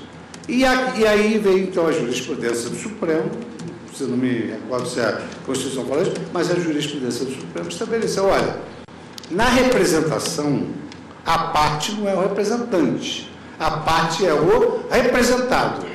E como é o representado a parte, os representados têm que se apresentar e dizer, eu quero ser representado nessa ação. Até por força não só do princípio da autonomia da vontade, que se conjuga com acesso à justiça. O autor sempre foi o dono dos lides. A propositura de uma outra pessoa, em nome de outrem, para defender direito alheio, tem que estar autorizado, ou pela lei, ou pela Constituição. O que a Constituição usa a expressão é exatamente da representação. E no artigo 8º, quando fala dos sindicatos, fala a legitimação extraordinária do sindicato, porque o sindicato pode fazer a defesa de direitos. No caso da representação, não. Quer dizer, a autorização ela é prévia exatamente por isso, porque a associação não é a parte é o representado, daí a necessidade de autorização. Sim. Se me permite, claro. Eu concordo com Vossa Excelência quanto a essa distinção. Nem poderia ser diferente. Instituto da Substituição Processual, assegurado ao sindicato, artigo 8º, inciso 3 da Constituição, e, a meu juízo, com todo o respeito à tese do ministro Ricardo Lewandowski, por mais que me fascine a tutela coletiva dos direitos, eu entendo que o artigo 5º, 21, quando trata das associações, ele consagra o Instituto da Representação Processual, como Vossa Excelência acabou de ressaltar, quando diz: as entidades associativas, quando expressamente autorizadas, têm legitimidade para representar seus filiados judicial ou extrajudicialmente. Aqui a minha pequena divergência com o ministro Lewandowski. Não me parece que o representar tenha sido utilizado de uma maneira atécnica, na medida em que antes se condicionou expressamente a autorização. E representante é quem, em nome alheio, representa direito alheio. Isso. Já o substituto representa é aquele que, em nome próprio, representa, na defesa do direito alheio. Então, no momento em que a Constituição exige autorização prévia, do meu ponto de vista, com todo respeito, ela está delineando hipótese de representação processual. Mas, ministro Fux, se nós formos no artigo 5º,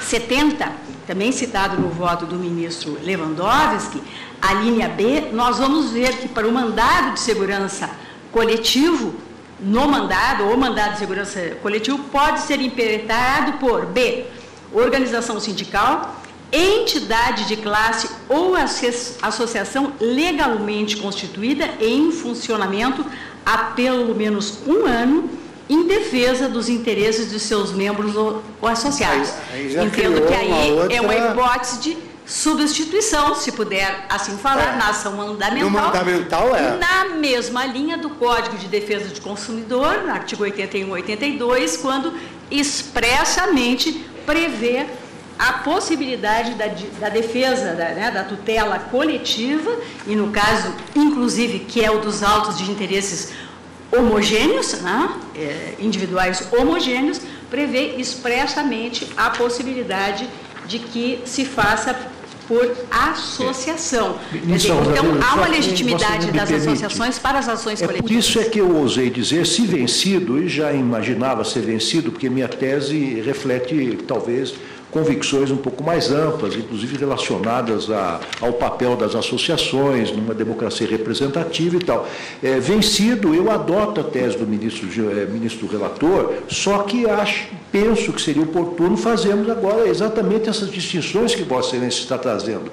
Como nós estamos em sede de repercussão geral, é possível que isso leve à confusão e se coloque se imponha estas limitações que o ministro relator, em boa hora, está colocando, interpretando, sob sua ótica, este artigo 2A, a outras situações não contempladas como estas agora que a Maria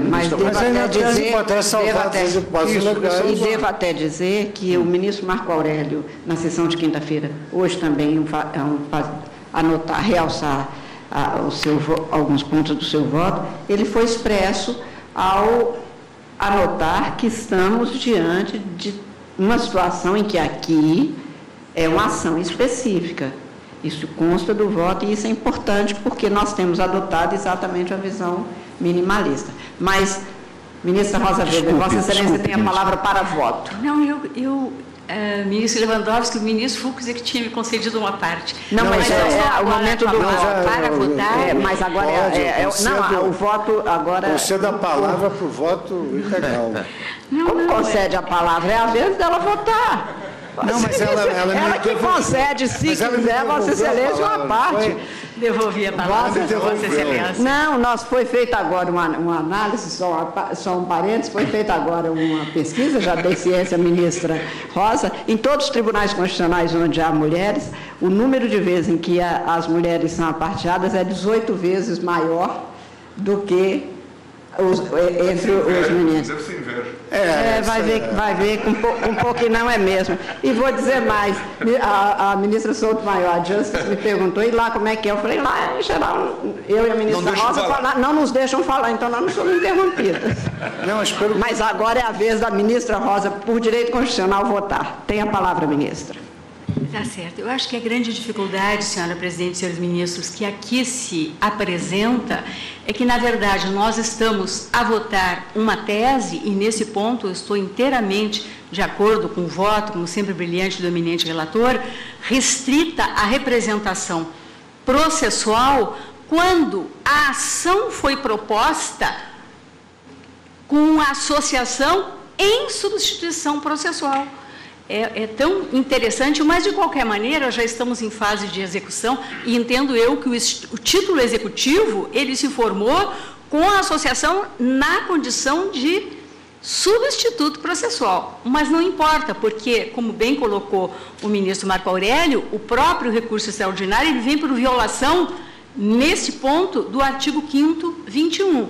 E, então, na linha do nosso precedente, o recurso extraordinário 573.232, eu acompanho, como eu fiz na oportunidade o ministro Marco Aurélio, ao fazer as distinções entre o Instituto da Substituição Processual e o Instituto da Representação Processual, entender que no artigo 21, no inciso 21 do artigo 5º, nós estamos tratando de representação processual, necessidade de autorização prévia, e se há necessidade de autorização prévia e se há necessidade de identificação num rol, inclusive para que se assegure o direito de ampla defesa, e aqui no caso, veja bem a necessidade de identificar quais aqueles associados que receberam abono de férias ou férias indenizadas para efeito de devolução do imposto de renda incidente, porque, na verdade, a ação foi proposta como uma ação de repetição de indébito, ação coletiva, depois, e a dificuldade também se segue porque, por determinação do juízo, houve uma emenda inicial e a ação foi convertida em uma ação civil pública. E, ao ser julgada a ação civil pública, se entendeu que, por ela ter a natureza tributária, estava inviabilizado o uso da ação civil pública e se extinguiu o processo sem resolução do mérito, o que, com todo respeito, seria um absurdo, e o absurdo foi reconhecido pelo Tribunal Regional Federal, até porque a alteração do rito se fizera por comando judicial, voltou a, então, tramitar como uma ação coletiva.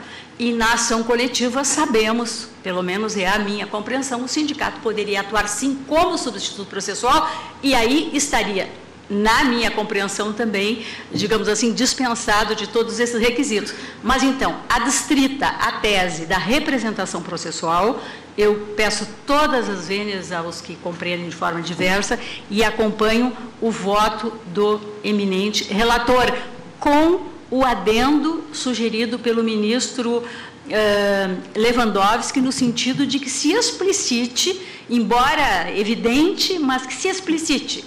Pó da bunda, não nós, né? É importante que se reafirme que que a tese não diz respeito às ações coletivas, em que a associação tem sim legitimidade para atuar como substituta processual, com todas as prerrogativas, né, que o Instituto assegura.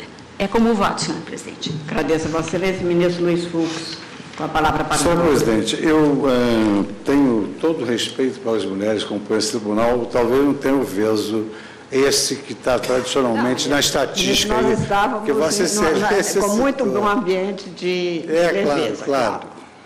Mas é porque a ministra Rosa tinha feito um comentário, depois me devolveu a palavra, eu gentilmente cedi a ela, como recomenda, né, a nossa compostura com quanto ministro Supremo do Tribunal Federal. Senhor presidente, eu quer dizer, já tive a oportunidade de intervir, de fazer a distinção entre representante e representado. É até uma ousadia da minha parte, mas, na verdade, o professor Barbosa Moreira, ele faz uma análise da ideologia das ações coletivas, em que o forte luta em favor do fraco. Isso foi uma bela experiência, porque evita demandas individuais e se obtém um resultado, digamos assim, macro, com uma propositura de uma só ação. Eu estou de acordo com essa ideologia. Agora, nós estamos discutindo o que diz a Constituição. E aí, como nós sabemos que a Constituição não tem palavras inúteis, ela, quando quis utilizar a palavra legitimação para legitimar extraordinariamente uma entidade, ela o fez em relação aos sindicatos. Com relação à associação, nesses casos, ela aduziu a expressão representação. E na representação, a parte é o representado e não o representante. E diz a lei, o representado, por exercício da sua autonomia da vontade, porque ele é o dono nos limites, ele pode dizer, eu não quero litigar sobre isso, ou eu vou litigar sobre isso. Não pode a associação litigar e dizer, olha, isso já foi resolvido por mim. Quem te autorizou? Eu não autorizei. Então, a lei exige autorização. E qual é o objeto aqui da repercussão geral? Aqui, que por isso do minimalismo necessário, até porque amanhã ou depois pode surgir uma repercussão geral em que se discuta quais são os efeitos, os limites subjetivos da coisa julgada numa ação civil pública, tendo em vista esse artigo 2º da Lei 9494. Eu devo dizer que a finalidade do legislador, quando editou esse artigo 2º da Lei 9494, foi explicitamente limitar não só a legitimação para que não houvesse a intervenção superveniente de litisconsortes aproveitando do trabalho de outra, com violação do contraditório e do enriquecimento sem causa, e também para estabelecer um limite à competência jurisdicional. Porque, por exemplo, o avião dizia, havia um anúncio do avião, é proibido fumar na aeronave por decisão do juiz de Novo Hamburgo. Tudo bem. Aí, depois de passar de Novo Hamburgo, quando chega lá em Caxias do Sul, pode fumar? E depois se voltar para Porto Alegre. Quem é que manda nisso? É o juiz de Novo Hamburgo? Então, a lei estabeleceu. Cada juiz manda, e como é a regra, né, nos limites da sua competência territorial. Mas o que nós estamos julgando aqui, e daí eu até entendi a tese brilhante do ministro Alexandre de Moraes, mas o que nós estamos discutindo aqui é isso.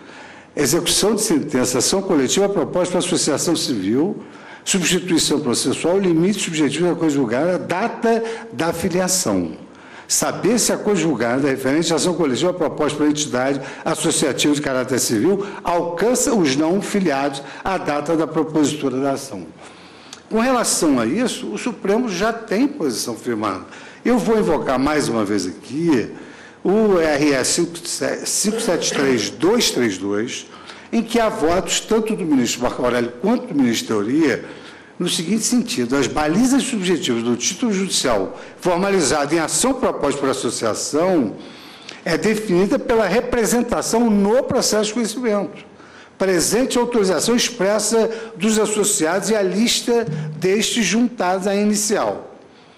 Aí, nessa oportunidade, está com o ministro Marco Aurélio, que foi depois secundado pelo ministro Teori Zavascki. Creio, por isso, disse que a situação sequer é favorável a elucidar-se a diferença entre representação e substituição processual, esclarecer o alcance do artigo 5º, que trata da necessidade de a associação apresentar autorização expressa para agir em juízo em nome dos associados, e o do preceito que versa o mandado de segurança coletiva e revela o sindicato como substituto processual, ou seja, o ministro Marco Aurélio disse, isso não tem nada a ver com essa possibilidade de execução do título. E aí, então, acrescentou o ministro Teori Zavascki. Daí decorre que a coisa julgada formada na ação coletiva não pode abranger associados que ingressaram no quadro da associação após o ajuizamento inicial, na medida em que, evidentemente, faltará o requisito da prévia autorização expressa para o ajuizamento. Claro, se eles vão entrar na execução de sentença, como é que eles autorizaram essa propositura da ação? Não, como diz o ministro Marco Aurélio, e a tese, como é que é? O sistema não fecha. Não fecha. É. E a tese da ampliação, conforme a jurisdição do órgão revisor, né, implicaria em reabrir-se o contraditório para o acionado se defender. Bom, então eu continuo só para concluir. Com efeito litigiquei citado acima, expressamente dispôs que as balizas subjetivas do título judicial formalizado em ação proposta pela associação é definida pela representação do processo de conhecimento, presente em autorização expressa dos associados e a lista deste juntada à inicial. Assim, se a lista dos associados que autorizou o ajuizamento da ação deve ser juntada com a inicial, parece claro que os associados que ingressaram no quadro da associação autora após o ajuizamento não podem ser contemplados com os efeitos da coisa julgada. Então, senhora presidente, com esses fundamentos e pelos demais fundamentos muito mais verticais dos colegas que me antecederam, eu acompanho integralmente o voto do ministro relator. Agradeço a Vossa Excelência, ministro Gilmar Mendes. Também, eu, presidente, trago um voto escrito a propósito do assunto, mas vou limitar a parte conclusiva. E estou lembrando aqui que a questão do momento processual para se exigir a comprovação de filiação do associado para fins de execução das ações coletivas propostas pela associação, a rigor já foi decidida, essa é a questão, quando do julgamento do RE 573-232, redator para acordo o ministro Marco Aurélio, julgado em 14/5/2014, tema 82 da sistemática de repercussão geral, do qual, inclusive, eu não participei. Naquela sentada foram formuladas duas teses. Definiu-se que a mera previsão estatutária genérica não é suficiente para legitimar a atuação da associação em juízo em defesa dos seus filiados, sendo indispensável a autorização expressa dos associados, ainda que deliberada em assembleia, consoante o artigo 5º, inciso 21 do texto constitucional.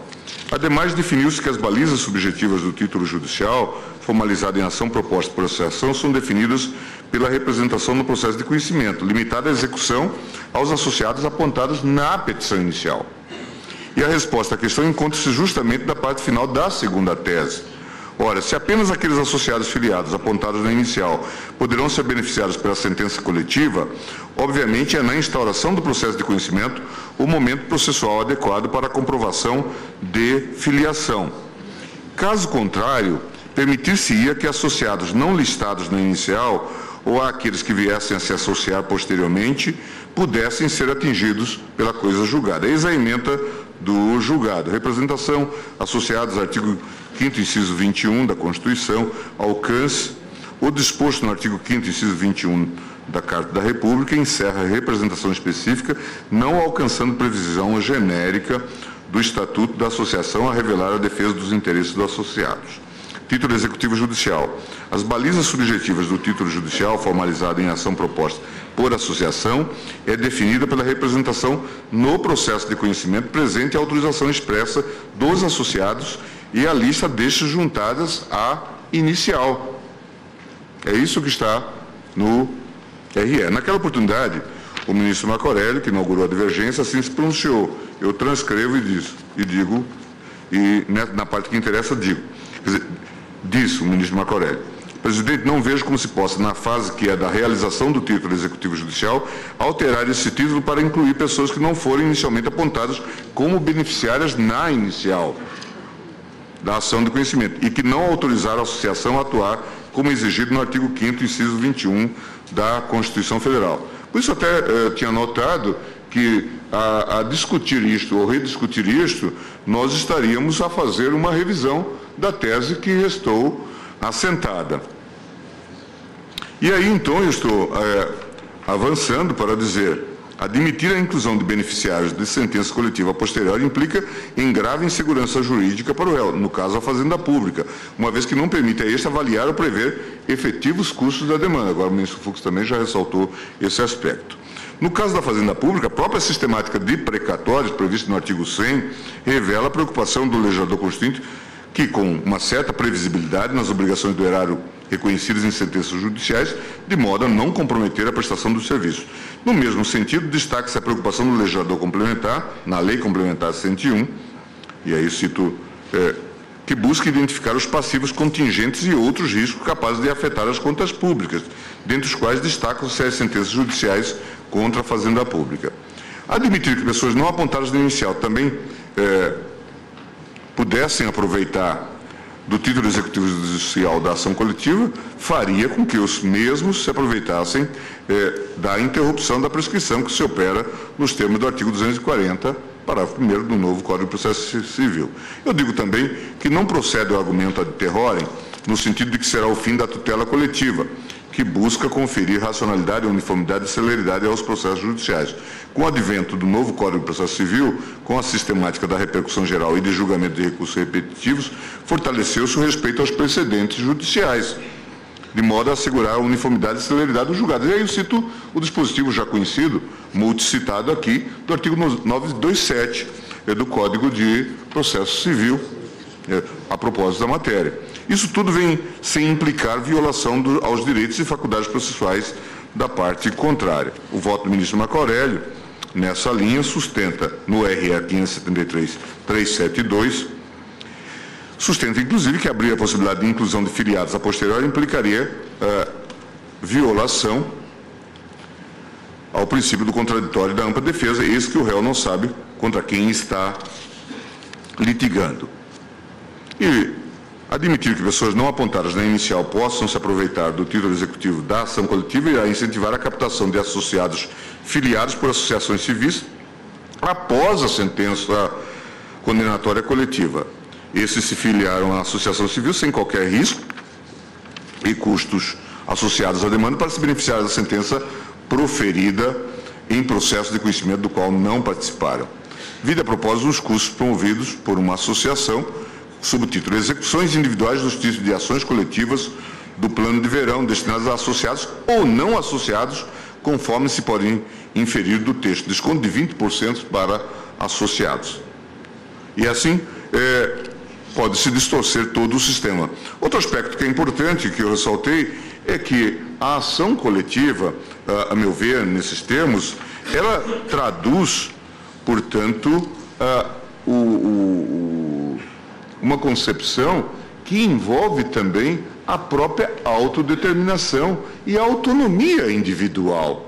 É preciso que isso seja considerado e respeitado. Por isso que o legislador optou por essa conformação, em termos, inclusive, de um mínimo de responsabilidade no que concerne a própria litigância.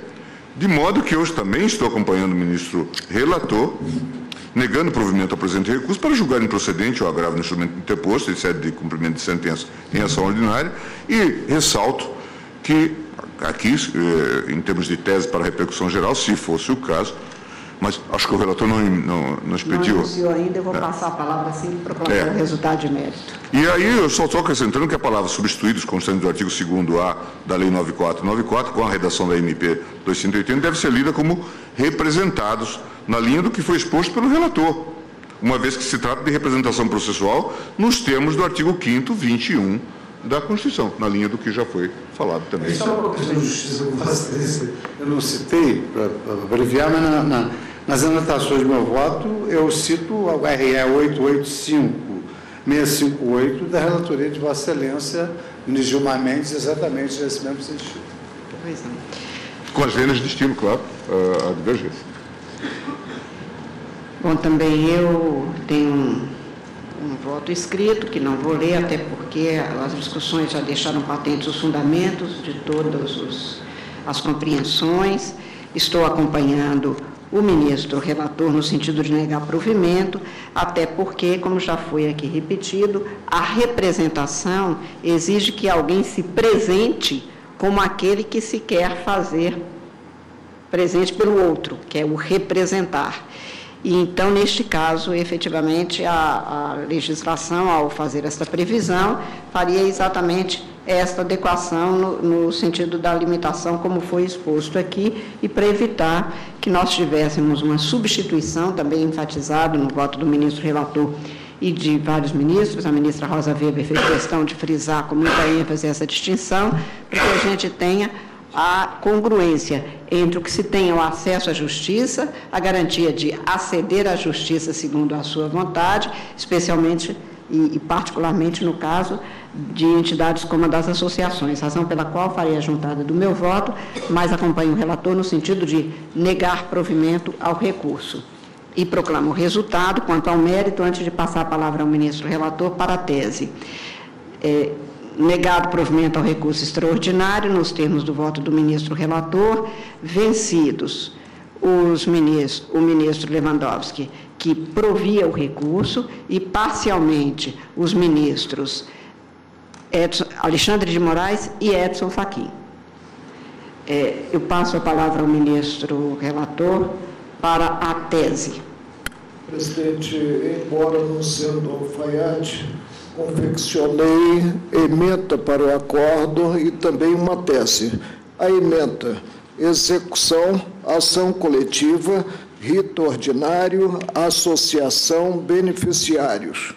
Beneficiários do título executivo, no caso de ação proposta por associação, são aqueles que, residentes na área compreendida na jurisdição do órgão julgador, detinham, antes do ajuizamento, a condição de filiados e constaram da lista apresentada com a peça inicial. A tese: a eficácia subjetiva da coisa julgada, formada a partir de ação coletiva de rito ordinário, ajuizada por associação civil na defesa de interesses dos associados, somente alcança os filiados residentes no âmbito da jurisdição do órgão julgador, que o sejam em momento anterior ou até a data da propositura da demanda, constantes da relação juntada inicial do processo de conhecimento.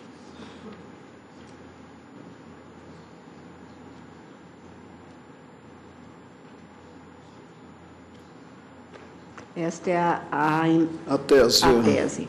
Eu, portanto, tomo os votos quanto à tese, porque é uma proposta do ministro Lewandowski de um acréscimo, mas eu tomo os votos separadamente. Talvez possamos, ou sejam, substituir o que o fossem, né? Associados que o fossem, porque sim, a data pretérita. Ministro Alexandre de Moraes. Apesar de vencido em parte, eu vou aderir à maioria, concordo com a tese. Ministro Edson Fachin. Ministra Rosa Weber. Senhora Presidente, eu faria a explicitação sugerida pelo ministro Lewandowski. Pois não. Ministro Luiz Fux. Eu gostei da tese, achei grande. Então, eu apenas sugeriria o seguinte: a coisa julgada referente à ação coletiva proposta por entidade associativa de caráter civil alcança os filiados à data da propositura da ação. Alcança apenas os filiados à data da propositura da ação. Sim, seria mais simples, mas não sendo esta, Vossa Excelência eu acompanho. Pois não. Ministro Ricardo Lewandowski tem a proposta. Senhor presidente, eu tinha sugerido a bem, digamos assim, de um esclarecimento público, tendo em conta que estamos em sede de repercussão geral, que nós agregássemos a tese, com a qual eu concordo integralmente, do eminente relator, a seguinte frase: a ação coletiva aqui referida como de rito ordinário não se confunde com a ação coletiva proposta de acordo com o regramento do processo coletivo brasileiro. E, entre aspas, talvez seria uma demasia, Lei de Ação Civil Pública e Código de Defesa do Consumidor. O risco é o ministro Luiz Fux se achar a sua tese ainda mais comprida do que a minha. Não, o problema é que o novo código, para poder fazer aquela distinção de adequar o precedente ao caso concreto, agora, ele determina que seja bem ajustado ao que foi discutido. Agora, e o que foi discutido aqui foi com o ministro Marco Aurélio. O que nós não julgamos aqui foi a problemática da ação civil pública. Por isso não devemos inserir na tese algo a respeito. Mas será que fica? Eu me satisfaria, por exemplo, se nós disséssemos não abrangendo a ação coletiva. A tese que propus, né, é alusiva à ação coletiva de rito ordinário. Né? A ação civil pública tem rito todo próprio. Com todo respeito, ministro Marco Aurélio, pelo menos na minha compreensão, pode a associação atuar como substituta processual em ações coletivas. Né? Essa é a dificuldade. Ela não agirá necessariamente como representante. Quanto à qualificação, se atua como substituta ou como representante. Não está.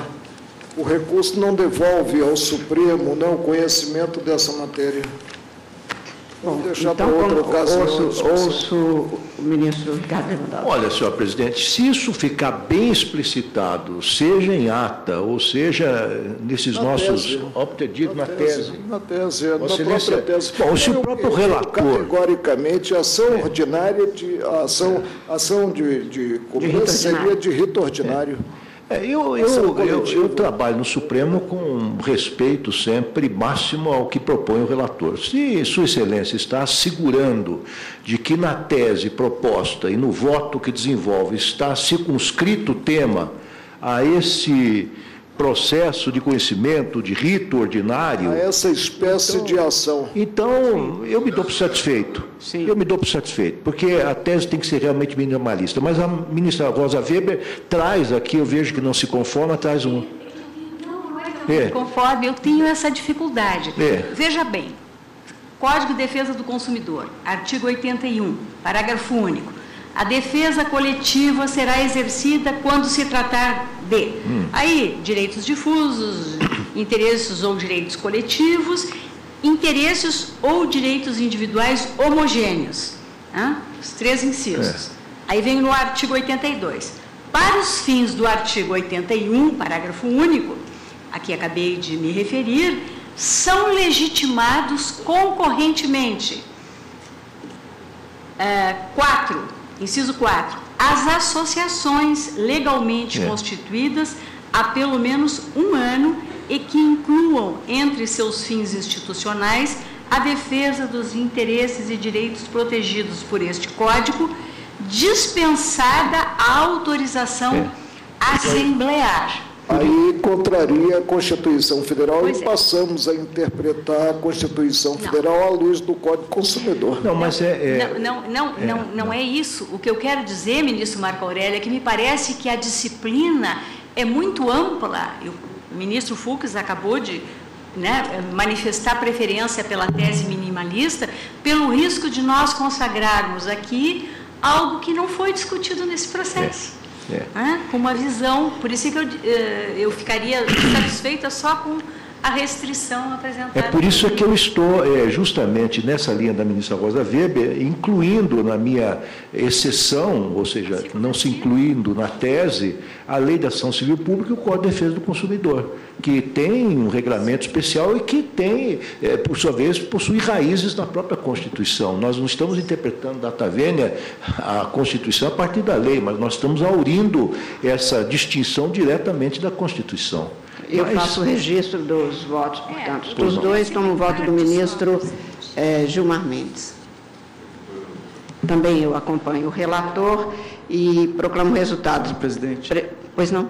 Temos uma questão pela ordem. Indago, até por conta dos amicicures que compuseram essa lide, se vai haver uma modulação de efeitos em relação a essa decisão, se é daqui para frente ou não, por conta dos processos que estão em tramitação. E normalmente nós só fazemos modulação aqui, eu vou ouvir o ministro relator, se tiver havido o pedido e se nós tivermos os dados necessários. Caso contrário, nós não temos feito de ofício. Mas ouço o ministro relator. Presidente, Vossa Excelência sabe a minha ótica quanto à modulação, que, a meu ver, acaba adentrando o campo do faz de conta. Faz de conta que é isso, mas até aqui se observa algo diverso. Agora, não houve pleito no sentido de implementar-se a modulação. Então, estamos na linha, fica, portanto, valendo a decisão com a tese aqui proclamada, com as ressalvas da ministra, quanto à tese da ministra Rosa Weber e do ministro Lewandowski. Senhor presidente, não é propriamente uma ressalva. Eu fiz uma sugestão e que foi vencida e eu observo que a tese proposta pelo relator reflete fielmente aquilo que foi decidido pelo plenário. Portanto, eu acompanho sem ressalva. Prevalecendo, portanto, a tese do ministro relator, esta é a proclamação do resultado nos termos regimentais. Suspendo a sessão pelo prazo de 30 minutos, agradecendo a presença de todos.